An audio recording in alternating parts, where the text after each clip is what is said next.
ইলিশের উৎপাদন বৃদ্ধি ও ভবিষ্যৎ মৎস্য সম্পদ রক্ষায় শরীয়তপুরের গোসাইরহাট উপজেলায় ঝাটকা নিধন ও বিপণনের বিরুদ্ধে কঠোর অভিযান চালিয়েছে উপজেলা প্রশাসন ও মৎস্য বিভাগ।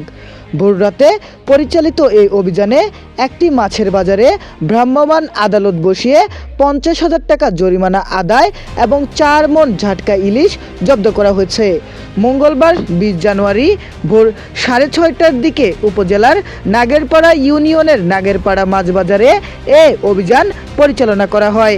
গোসাইরহাট উপজেলা প্রশাসন ও উপজেলা মৎস্য বিভাগের যৌথ উদ্যোগে এ অভিযান পরিচালিত হয়।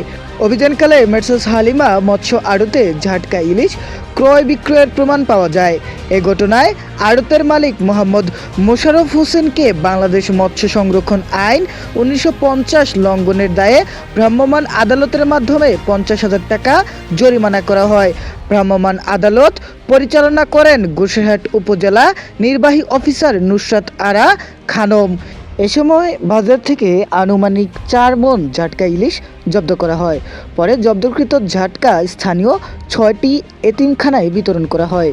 অভিযানে উপস্থিত ছিলেন সিনিয়র উপজেলা মৎস্য কর্মকর্তা মোহাম্মদ আবুল কাশেম, গোসাইরহাট থানার উপপরিদর্শক এসআই ননী গোপাল সহ আইনশৃঙ্খলা বাহিনী ও সংশ্লিষ্ট দপ্তরের কর্মকর্তারা।